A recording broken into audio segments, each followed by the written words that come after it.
생각을 마치 연필로 스케치하는 것이라고 생각을 한다면, 감정이란 그 스케치한 곳에 색깔을 칠하는 것입니다. 생생한 색감이 없으면 우리 뇌는 정확한 판단을 하기가 힘들어요. 강박증은 여러 가지 불안들 중에서도 불확실성에 대한 불안이다라고 이야기를 해요. 대부분의 증상이 확실하지 않은 무언가와 연관되어 있곤 합니다. 아마도 최초에 내가 꼭 이루고 싶었던 어떤 성공이 실패하는 지점에서 불안이 만들어졌을 거예요.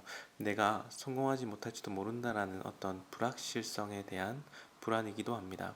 우리의 무의식은 이러한 불확실성에 대한 불안을 숨기고 싶었을 것입니다. 이것만큼은 절대로 들키고 싶지 않았을 것이므로 강박 증상을 마치 불안의 진짜 이유라고 착각하게 만든 거예요.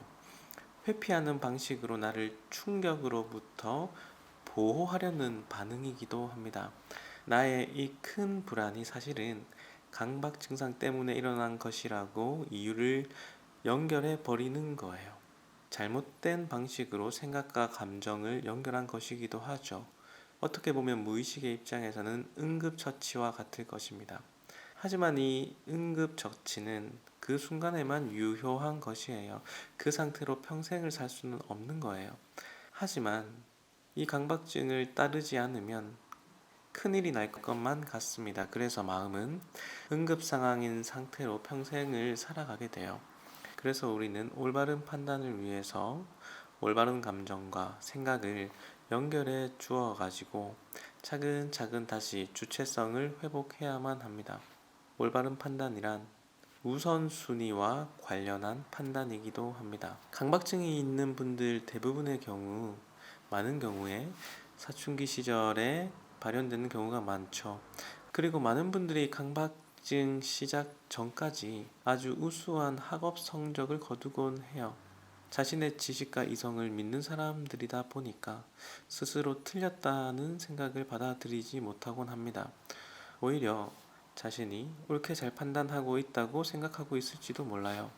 상담사나 타인의 말을 머리로는 이해를 하더라도 그럼에도 마음속으로는 자신이 옳을 것이다 라고 생각하는 거예요. 겉으로는 이해하는 모습을 보여주더라도 마음속으로는 딴 마음을 갖는 겁니다. 이 또한 내가 무언가를 숨기려는 습성이기도 하죠. 나는 이미 다 알고는 있는데 이 강박증 때문에 행동을 못하는 것 뿐이다 라고 생각하는 겁니다. 사실 현실적으로 봤을 때 그게 사실이긴 해요. 하지만 상담을 진행하고 진실을 마주하다 보면 지금 그들의 마음속에는 올바른 우선순위가 없음을 알 수 있어요. 중요도에 대한 판단이 잘 안 되고 있다는 거죠. 감정이 없는 판단을 하기 때문에 우선순위를 가지고 핵심적이고 중요한 것에 초점을 맞추지 못하는 현상이기도 합니다. 대신 사실이긴 하지만 중요하지 않은 부분에 집착하고 넘어가지 못하는 상황이 반복되는 거예요. 강박 증상 자체는 진실이지만 이와 같이 일반적으로 우선순위와 중요성을 고려한 상태에서는 진실이 아닌 경우가 많습니다. 그래서 올바른 행동을 하지 못하고요. 이 부분을 올바르게 이해해야만 정확한 원인 분석과 해소를 할 수 있을 거예요. 만약에 이런 이해가 없으면 오히려 증상을 악화시키는 상담을 받기도 합니다. 어떤 내담자는 내면의 아이 기법을 통해서 상담을 받았다고 했는데요. 강박 증상 자체를 내면의 아이라고 기호화해서 위로해주는 세션을 받았다고 했습니다. 어쩌면 운 좋게 위로가 통할 수도 있겠지만 그 기호화가 핵심을 벗어나게 되면 오히려 정상적인 감정 분출이 어려워질 수 있어요. 우리가 분노해야 할 상황에 자신에 대한 불쌍함과 연민만을 느끼게 되기도 하는 거예요. 강박증 자체는 사라져야 할 대상이고 그로 인해 힘들어하는 자신을 위로하는 것은 괜찮을지 몰라도 그 강박증을 위로해서는 안 될 거예요. 이렇게 기호화가 막무가내로 이루어지면 오히려 증상을 악화시킬 수 있습니다. 내면화의 기법 자체가 잘못된 것이 아니라 그 기법을 올바른 상황에 사용하는 것이 굉장히 중요하다는 거예요. 정상적인 감정과 생각을 이어주는 것이 핵심입니다. 오히려 잘못된 감정을 강화해서 잘못된 판단을 하도록 도와서는 안 될 거예요. 그러면 판단이 꼬이게 되고 증상이 더 강화되겠죠. 기법과 도구는 만능이 아닙니다. 적합한 상황과 맥락에 사용해야만 효과가 있을 거예요. 다시 말하지만 감정을 표출해야 한다고 해서 막무가내로 감정을 드러내도 된다라는 것이 아닙니다. 원리에 맞게 진행하지 않으면 불필요한 죄책감만 더 커질 뿐이에요. 실제로 강박이신 분들은 자신이 남을 해치게 될까봐 두려워하는 경우가 많이 있기에 이 역시 부작용이 생길 수 있습니다. 상황과 증상, 원리에 맞게 적합한 상황에서 올바른 생각, 그리고 그에 맞는 올바른 감정을 느끼도록 유도해야 해요. 그래야만 올바른 우선순위가 생기고 분별력이 강화됩니다. 그래야만 자신에 대한 신뢰도 단단해질 수 있을 거예요. 강박이 발현된 시작 지점에는 잘못된 이상 감정을 거부하고 억압해버린 자신이 나올 겁니다. 감정은 억압한 채로 생각만으로 상황을 판단하게끔 만든 구조를 만날 수 있을 거예요.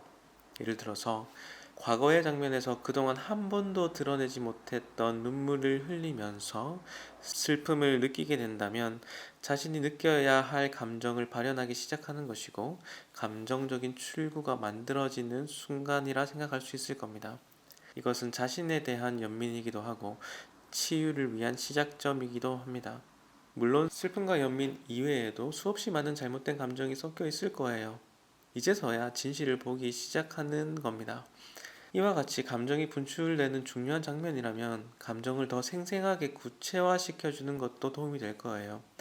나의 신체 어디서 그 감정이 발생하고 있고 어떤 느낌이 들며 수치로 표현해보고 색깔로 만들어보고 언어화하고 기호화하는 그 작업을 통해서 더 구체화할 수 있을 거예요. 이러한 작업들은 감정을 구분하게 하고 분별력을 강화시켜줍니다. 아마도 그동안은 그 감정이 빠진 자리를 강박사고와 행동으로 대체하고 있었을 거예요. 반면에 감정을 분출하게 되면서 강박 행동을 멈추는 기회를 얻게 되기도 합니다. 그 이유는 감정적인 출구가 생겼기 때문이에요. 빠져있던 감정이라는 톱니가 다시 돌아오면서 올바른 기능을 다시 할 기회를 되찾는 겁니다. 강박은 마치 기생충과 같아요. 기생충은 숙주를 조종하죠. 숙주에게 기생하기 위해서 달콤함을 제공하곤 합니다. 그리고 숙주는 그 달콤함을 얻기 위해 자신의 삶을 내다 바치는 구조가 만들어지죠. 겉으로는 달콤해 보이지만 사실은 또 다른 쓴 고통일 뿐이에요. 더 큰 고통을 마주하기 싫어서 그 순간에 찜찜하고 진실처럼 믿어지는 기생충이 준 강박을 하지 않을 수 없는 겁니다. 바로 앞에 출구이기 때문에 진실을 보지 못하는 거예요. 이것이 지속되게 되면 자신도 모르게 중독이 되고 종속되면서 정신이 망가져요. 조금씩 주체성을 상실하게 되는 것이죠. 그렇게 기생충 없이는 살아가지 못하는 상태가 됩니다. 그리고 기생충은 실체를 알아보지 못하도록, 즉 달콤함으로부터 벗어나지 못하도록 마음을 조종하게 되죠. 이것이 아니면 죽을 것 같은 그런 느낌을 줍니다. 강박이 진실이라는 믿음이에요. 그렇게 이 달콤함만이 살 길이라 제안합니다. 그 달콤함이 아주 큰 고통일지라도 유일해 보이는 출구이기 때문에 합리화를 강요받게 됩니다. 그렇게 너무나 긴 시간을 함께 하게 되면 기생충이 없는 삶을 상상하기 힘들어지고 고통을 내 삶으로 받아들인 상태가 되는 것입니다.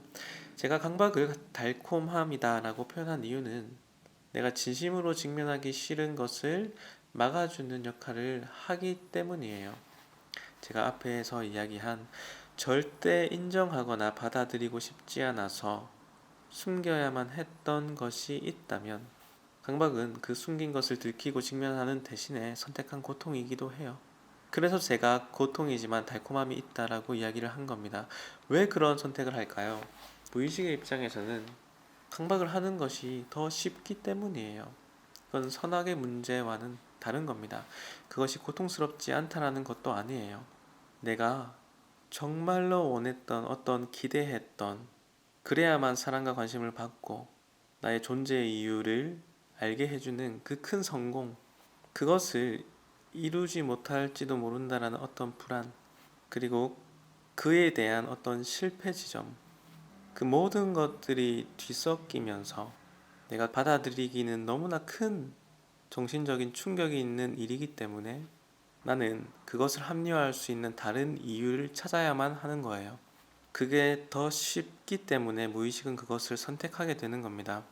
우리는 그 잘못된 심리 구조로부터 탈출하고 벗어나야 해요. 강박증은 절대 마음먹은 대로 의지만으로 치유되긴 힘듭니다. 그래서 더 이상 이렇게는 살고 싶지 않고 지금과 같은 삶은 죽은 것과 다름없다면서 꼭 살려달라는 내담자분들조차도 막상 강박이 없어지려는 순간을 마주하면 두려움을 느끼게 돼요. 이것은 의지의 문제가 아니라 심리 구조의 문제입니다. 무의식이 자동적으로 반응하는 거예요. 다시 말해 몸이 반사적으로 반응하는 겁니다. 앞에서 이야기했듯이 대상회전이라는 공포와 관련한 부위가 자극되고 있기 때문이에요. 그렇다면 사실 무엇을 정말로 숨기고 싶은 걸까요? 들키지 않아야만 하는 것은 도대체 무엇일까요? 그 근본적 불안이 생기는 구조는 사람마다 다를 겁니다. 그 이야기는 나중에 뒤에 예시를 통해서 많이 해볼 거예요. 이번에는 간단하게 한번 얘기를 해보면, 예를 들어서 부모로부터 과도한 기대를 받았지만 거부하지 못한 채 극심한 부담을 느낀 경우가 많이 있곤 했습니다. 그 밖에도 어린 시절 가정에서 생긴 애착 관련한 결핍이 학교 생활을 하면서 채워지지 못하고 오히려 좌절되는 경우, 그 실패를 통해서 그 불안함이 가중되는 경우도 많았고요. 그 밖에도 자신이 보호자의 요구대로 해내지 못하면, 실수를 하게 되면 자신을 버리게 된다거나 무시받는다거나 내가 공포에 떨어야 되는 상황에 처한 경우도 많았습니다. 어떤 경우는 가정 불안을 막기 위해서 자신이 할 수 있는 유일한 행동이 아무렇지 않은 척, 감정이 없는 척을 해야만 했던 경우도 있었어요. 그리고 오히려 사람들은 감정을 억압한 채 동요하지 않는 어린아이를 마치 어른처럼 대견하다라고 평가하고 있었습니다. 이와 같이 사람마다 다양한 경험이 있고 그만큼 여러 가지 이유가 있을 겁니다. 그리고 사람마다 자신이 절대로 마주하고 싶어 하지 않았던 근본적인 공포의 구조가 있을 거예요. 중요한 것은 강박증의 경우 그 근본 원인을 이성적으로 안다고 해서 바로 좋아지지는 않는다라는 겁니다. 일반적인 신경증의 경우 스스로 통찰해내는 순간 생기는 그 역동적인 감정의 힘으로 신경증이 바로 좋아지는 경우도 많이 있지만, 강박증의 경우는 그렇지 않은 경우가 더 많아요. 최소 3주 이상 시간이 필요하기도 합니다. 그래서 증상을 멈추고 통제하기 위한 노력을 따로 계속해야 할 필요가 있어요. 모든 강박 증상의 원인을 하나의 심리 구조로 일반화할 수는 없을 거예요. 다만 숨겨진, 들키고 싶지 않은 심리 서사와 감정이 있고 그 감정을 드러내고 해소하는 과정을 통해서 우리는 치유가 가능하다는 겁니다. 강박증이 삶의 과정, 경험을 통해서 만들어졌듯이 강박증을 치유하는 것 역시 상담 과정과 경험을 통해서 이루어질 수 있어요. 자신이 이성적으로 원인을 통찰한다고 하더라도 잘 고쳐지지 않는 이유는 마치 구멍난 풍선처럼 새어나가고 있는 구멍을 막지 못하기 때문이다라고 이야기를 했습니다.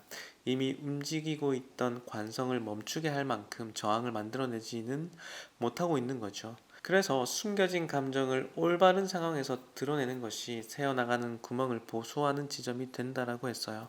그리고 증상을 멈추기 위해서 자신이 처한 상황을 완전히 객관화시키고 이해하는 것이 그 시작 지점을 돕기도 합니다. 내가 미로 속에서는 그 탈출구를 발견할 수 없지만 마치 미로 밖에서 내가 어디에 있는지 명확하게 알게 되는 거예요. 그렇기 때문에 우리는 감정적인 부분을 올바르게 다시 드러내고 증상을 명확히 이해하는 것을 통해서 치유를 위한 핵심으로 다가갈 수 있을 거예요. 처음 숨기기만 했던 감정을 드러내려 할 때 강박 증상이 강화되는 것처럼 느껴질 수도 있어요. 숨겨놓은 것이 드러나면 무의식이 저항할 수도 있을 겁니다. 하지만 우리가 상처가 있다면 드러내야 돼요. 그리고 그 상처를 드러내고 약을 바르면 아플 수 있습니다. 근데 그 아픔은 낫기 위한 아픔이에요. 변화는 두렵고 힘든 겁니다. 거기서 뒷걸음질 쳐서는 안 돼요. 오히려 그때가 기회이기 때문에 우리는 올바르게 대처하는 것이 반드시 필요합니다. 오늘은 여기까지 이야기를 하고 다음 시간에 계속해서 내용을 이어가도록 하겠습니다.